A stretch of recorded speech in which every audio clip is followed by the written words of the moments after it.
Shang Chi, Deadly Hands of Kung Fu Gang War number 1. That's right, the Spider Man major crossover event has finally made its way to Chinatown. And we see this awesome cover here, very symbolic. Shang-Chi, he is the now leader of the Five Weapons Society. There you see the five rings on one arm and the five rings on the other, totaling 10. He's wielding nunchucks. There you see Spider Man right next to him because Spider Man does make an appearance because this is his crossover event after all. Chinatown is in New York. There's a part of it, and that consists of the Five Weapons Society, Shang-Chi, Lady Yulan, and her weird ass vampires, and everyone's favorite Mr. Negative. How will Shang-Chi respond to this gang war? Will he take a proactive approach, a reactive approach? Will his followers, will they support his decisions? Will they want to default to the old way, the old guard? I don't know. But we're going to dive right into this Shang-Chi, Deadly Hands of Kung Fu, Gang War number 1. Let's go. And here we see the gang war map as I've shown you guys in other videos. The territories do change as the crossover progresses. Beetle's still holding strong, as well as Diamondback in Harlem. The Menagerie still holds theirs, as well as Big Ben. And we still see the liberated fronts marked by the Spider logo there. Spider-Man and crew have extinguished the gang war fires. They've put out those fights in those areas right under Central Park. Madame Mask still has taken over what was once the Maja, right? She tricked Hammerhead into thinking she was just some escort. And because no one, I guess, really knew what Madame Mask looked like without the mask, well, at least Hammerhead didn't. And she tricked him back in Spider-Man. I forgot which issue that was. And we see the Five Weapons Society and their little plot of territory there. But this is a really cool map because it kind of paints perspective, gives us kind of a geographical view of what's going on in the comic streets of New York. And we begin our story 20 years ago at the headquarters of Shang-Chi's father, Zhang Zhu, who at that point was the supreme commander of the Five Weapons Society. Now he appears to be in the middle of a lesson with his son. There you see the young Shang-Chi already having a receding hairline. Just kidding. That's a cultural hairstyle. And they appear to be playing some games similar to chess. And his father is asking Shang-Chi, what's his next move? How does he win the battle? But before he does that, he prefaces this whole interaction by saying, remember that all war relies on deception. Keep that in mind, guys. All war relies on deception. That's going to be very pivotal in this book. Shang-Chi proceeds to tell his father what he's going to do, how he's going to win the war, where he's going to withdraw, where he's going to flank, where he's going to retreat, attack, and so on and so forth. And right in the middle of his description, whoop-ah, his father smacks him in the face because he basically just told him what he was going to do, right? He did not deceive him. All war, it relies on deception, and Shang-Chi just basically told the enemy, the opponent, what he was going to do. And to the young Shang-Chi's surprise, he basically says, but Dad, you told me to tell you my plan. And his father again repeats, all war relies on deception. And he says, now your soldiers are trapped, you're outnumbered, give up, you have no choice, surrender. And the young Shang-Chi, defiant, says, no. But instead he says, I put myself into the battle. And his father replies, well, putting yourself in the battle as the general, then you will die. And then Shang-Chi, using that childlike imagination, or perhaps he actually did have this in the game, saying, in this game, in this battle, my man has the 10 rings. And when I fall, I destroy your army's blockade and use the mystical power of the 10 rings to destroy you. And my soldiers live. Shang-Chi's father then goes to tell him about 5 failed traits from the iconic Art of War by Sun Tzu in a general. And he goes on to explain this to his son. And he says, you are careful, you are brave, you are temperate, but he tells him that you're too concerned about others and yourself. And the young Shang-Chi replies that, that's basically ridiculous because he just sacrificed himself for his army, for his soldiers. And his father peels the onion layers back even further and says, well, this commitment to honor, to this self-sacrifice, you think it's selfless, but it is grossly selfish. So it's true because we all there's no such thing as something for nothing, and we all do things for something, for some form of pleasure or reward, whatever that may be, even if it's just personal gratification. You just feel good. And Shang-Chi's father here was exposing that and explaining to his son that even though you sacrifice yourself, you do derive pleasure from that. You get some kind of high from that, if you will. And he basically tells him, if you ever do win the 10 rings because of these two character flaws that you have, you will doom everyone around you and yourself. Fast forward to the present day, and Shang-Chi is playing that very same game by himself now as an adult. And we hear one of his father's servants and his second in command, I would believe, Master Ling, commenting on the game and Shang-Chi's current position, saying that he's surrounded on all sides again, I can see. And they make comments about the game. Shang-Chi saying his father would call it inexcusable. And then Master Ling saying, well, sir, you are not your father. Shang-Chi loved that he said that because that's all that he ever did want him to hear. But Shang-Chi is self-reflecting as he and Master Lang walk into the corridor there and go to approach the army and the Five Weapons Society. And Shang-Chi can't help but realize he does want to use the Five Weapons Society for good. However, his father was an evil super villain, and he realizes between the army of the Five Weapons Society and his father's enemies that it seemingly seems impossible to be able to use the Five Weapons Society as a force for good.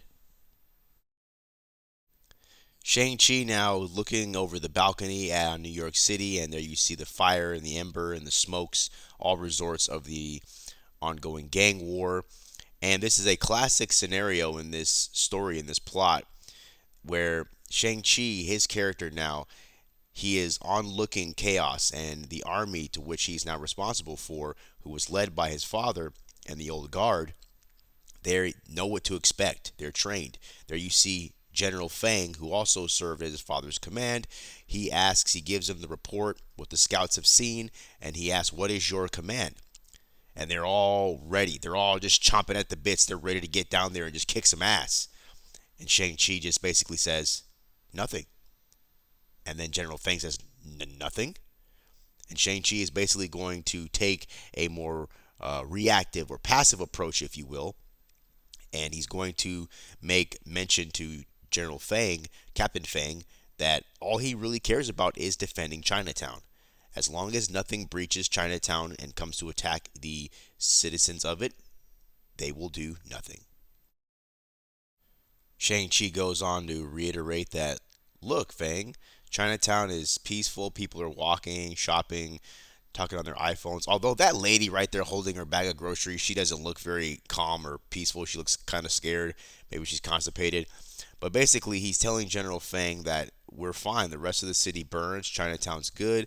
And he wants General Fang to tell him what's the matter. Speak freely with me. Fang tells him basically the cliche, well, if the other gangs notice us doing nothing, they'll take it as a sign of weakness. And although this is cliche and seems very simple and minute, it's very, very big because that is how humans and organizations and groups function. That's how we think. A lot of nonverbal communication and a lot of times inactivity can be seen as a sign of weakness.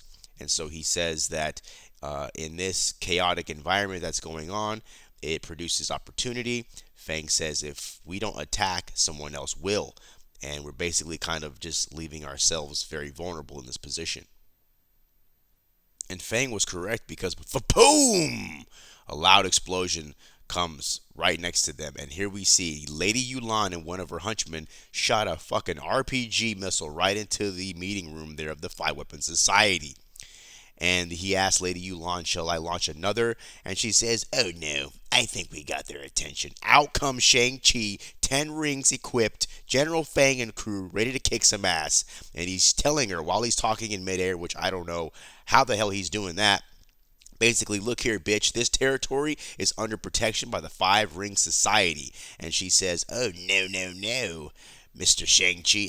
She's like a vampire, so I'm kind of trying to go for like a combination of like a nasally Frieza. But no, no, no, Shang Chi. I let you whatever. She let him think that she let her guard down so that he would let his guard down, and she's actually slipped her men into the territory over the last few nights. And interestingly enough, this is very, very cool. They're keeping with this theme. She says, and now you're surrounded. Just like in that game, that chess like game that Shang-Chi was playing with his father 20 years ago and that he still plays to this day. So there's a big, seems to be a driving, they're trying to drive a point home here with Shang-Chi and with an army being surrounded. Now remember, guys, I said Shang-Chi's father told him all war relies on what? Deception. And here you see Shang-Chi seemingly surrendering, right, with his body putting his hands up. So I am. I'm surrounded. And then look at General Chang there. He's like, Supreme Commander, right? Like, how dare you surrender? Like, we're the Five Rings Society. We don't surrender. And so basically, I believe he is now using deception because all war relies on deception. Shang-Chi wasn't finished. He said, so I am. So I am Shang-Chi, son of Zhang Zhu, the wielder of the Ten Rings and leader of the Five Weapon Society. And here we see Fatum! Shang-Chi unleashing all 10 of those rings all over Lady Yulan and her blood-sucking vampire freaks, laying the smackdown on their candy asses. You see them there. Ching, ching. I don't know if that's the sound that they make. But he basically says, and the guardian, he's also the guardian of the 10 rings that were bestowed upon him by the Jade Emperor of Tao Loi.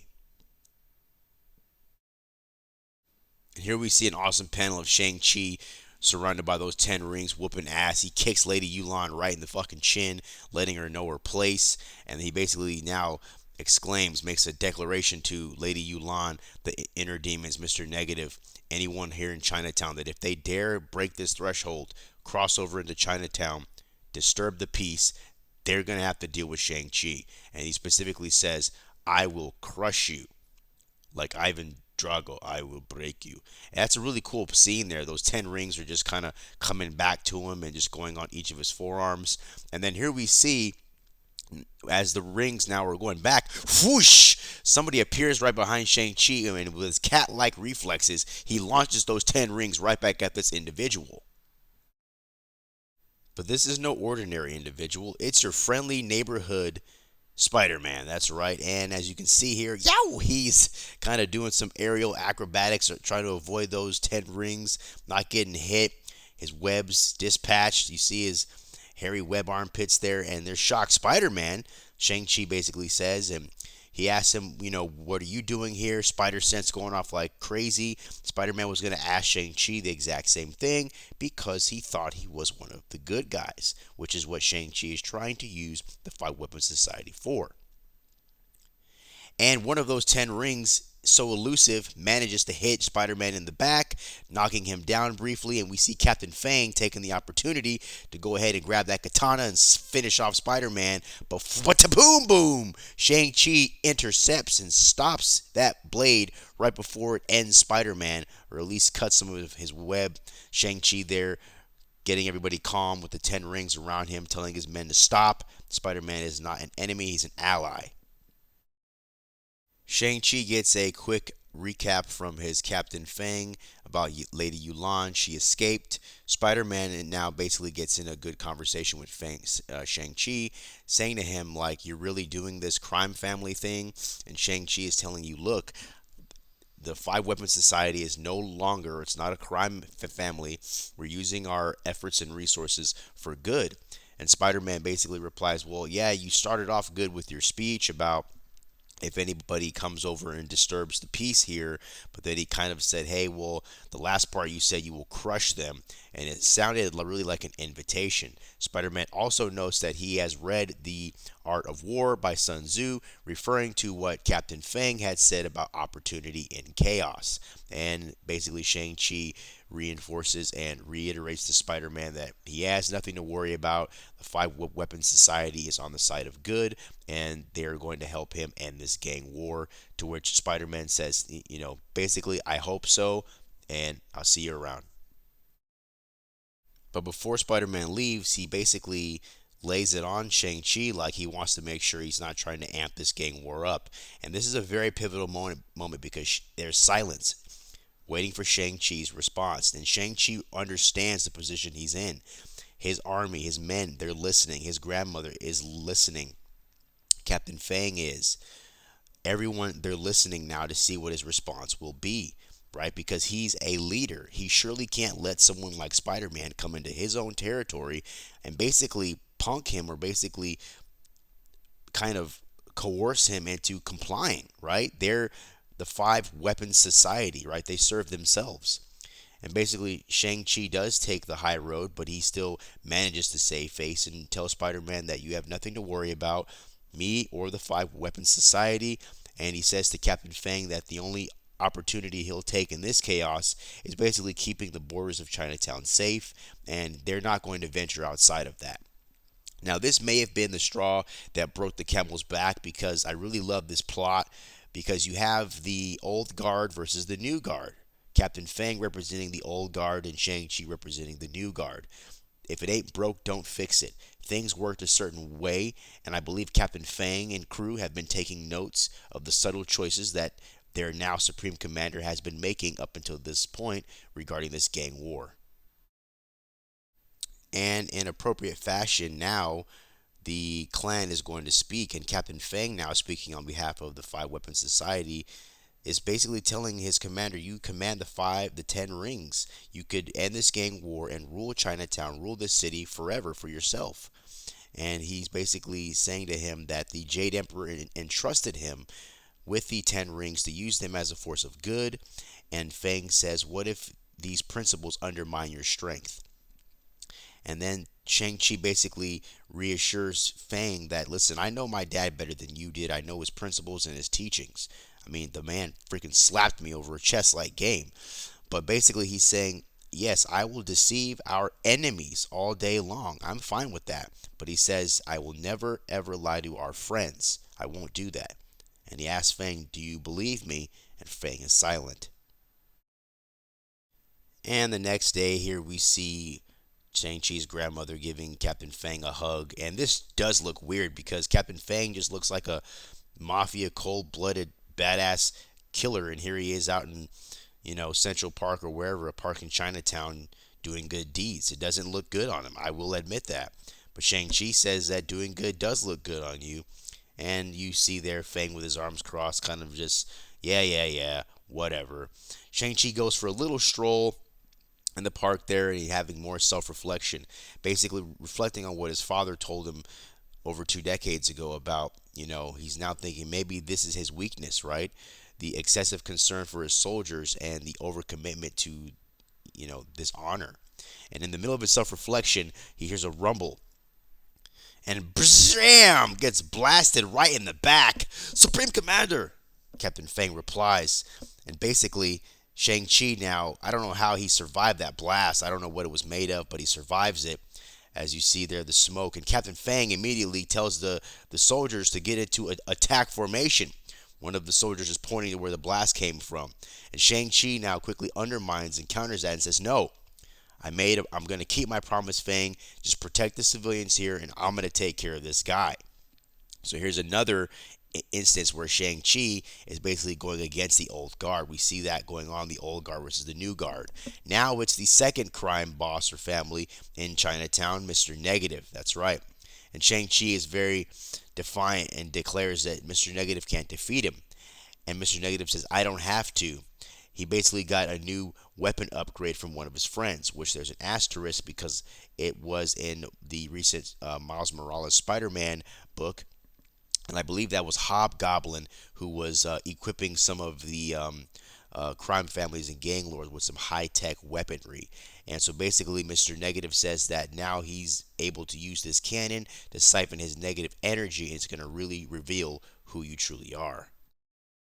And Mr. Negative's henchman blasts Shang-Chi with another shot of this dark force energy cannon, and we see kind of Shang-Chi having a kind of flashback to Fang, saying that you could end this war in a day.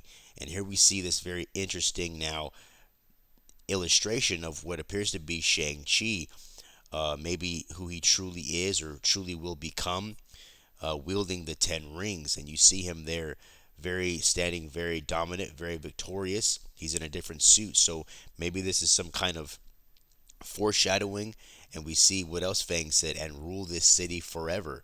So is this what is to come? Will Shang-Chi truly go down the evil path or follow the path of his father and use the 10 rings and rule this city? And once the effects of the cannon wear off, Shang-Chi's just again like fried. He's like done. Onlookers are just stunned and they don't know what to do. But Shang-Chi still commanding, staying strong, telling them to stay back. And he musters up even more strength and he finds a way to destroy Mr. Negative's Dark Force Energy Cannon. And upon the destroying of it, Mr. Negative and his friends run away like some scared bitches with their tails tucked between their legs. And Shang-Chi says, "Your dark force cannot corrupt me, and I know who I am and where I am." And then, right in the middle of his little triumphant speech there, he just collapses. Captain Fang very frantically runs to his side. Commander, Shang-Chi now is incapacitated. I mean, he took two sustained blasts from that Dark Force energy cannon. And, obviously a normal man probably wouldn't have been able to survive that. But again, he's Shang-Chi, sharp as a razor, wielder of the 10 rings. But he is still a man and has his limits. Back at the Five Weapons Society headquarters, Shang-Chi's sleeping quarters, he is there resting on his bed. And he announces to those there that he's taken too much damage and is unable to wield the 10 rings as a result. And people are just trying to encourage him to rest. He needs his rest because he just went through a tremendous battle and took a lot of damage. Shang-Chi now is basically going into speaking to Captain Fang and telling him that the safety of the city now relies upon you. And Shang-Chi, almost in a very ominous way, says that you have my word, I will protect our people. And there you see he goes with Master Ling, and they have even more dialogue. And he commands the sorcerers to come with him. And they end up trapping Master Ling inside of some kind of magical imprisonment there. And now Captain Fang is planning to run the show, and they seal the 10 rings inside of a box. Now Captain Fang returns to Shang-Chi's sleeping quarters with a blade in hand, basically telling him, "You brought this on yourself. You failed to protect us and the people that you swore to protect, bringing embarrassment on this community and everything that the Five Weapons Society stands for. Your time is over, Shang-Chi." And Shang-Chi replies, "I'm sorry to hear that, Captain Fang." And clang, whip! Shang-Chi elusively flips out of the bed somehow, dodging that katana blade strike, which would have ended him or severely cut him. And Shang-Chi lands gracefully like a male gymnast and says, "But I'm not surprised." And bam! Gives him a kick right in the face like Anderson Silva, the freaking Vito Belfort, knocking him out. Also disarming him from that blade. Crack! Fierce kick, following up with a right roundhouse to the chin again. At this point, Fang is got to be knocked out or severely damaged. And now there we see, I believe that's Captain Fang or some other captain, and they disappear with the sorcerers, and they throw some kind of smoke bomb now to get away. Shang-Chi then runs to the 10 rings, trying to free them, but he's unable to. He asks Master Ling if he can break this seal, and Master Ling says that they've been frozen, and it's going to take some time for him to undo this magic. And Shang-Chi says, "Well, time is something that we don't have because every gang now is going to be coming for us, especially that they see that the men of the Five Weapons Society were kind of in disarray." Now, this is a very interesting part. So this is Captain Fang still knocked out on the floor, coming to now, and he asks Shang-Chi, "But you were injured." And Shang-Chi says, "Was I?" And he says, "Huh?" And he says, "What?" Shang-Chi says, "I lied." And then Captain Fang said, "But you swore to me and your soldiers." And Shang-Chi says, all war relies on deception. It kept coming back, just like I told you guys. So that's very, very pivotal, and it might be something that we see throughout the remainder of this Deadly Hands of Kung Fu Gang War miniseries. Is Shang-Chi now utilizing even more so? He's going to have to utilize this art of deception in this gang war for leverage, right? Because he may not have the resources or the backing of the five weapon society, at least the army, right? Because it seems like there's kind of civil war now in the weapon society with Captain Fang attempting to take out Shang Chi. So that was very awesome because Shang Chi basically deceived his men to kind of test them and see what they would do, what action they would take if their supreme commander were injured. Would they follow course or would they try to overtake him? And we saw that's exactly what Captain Fang tried to do. Shang-Chi now is optimistic. He's looking forward to the opportunity. Although does not have the 10 rings with him right now, he said it's going to make it even more fun and even more challenging. And now people will finally see what he can actually do. So he actually is very optimistic. He still has the martial arts. He still has the reflexes and his father's training. So we're going to see now what Shang-Chi can do without these 10 rings, which I believe Shang-Chi didn't always have the 10 rings, and he was just a badass martial artist. So we're going to kind of return to old and see. So thank you guys for watching and listening this far. What do you guys think is going to happen in the next issue of Shang-Chi Deadly Hands of Gang War? Will he go and be more proactive? Will he take the fight to Mr. Negative and Lady Yulan? Or will he just continue to kind of sit and play defense and protect Chinatown? This has been Trademark Comics, and until next time, make sure to like, comment, and subscribe. I am out.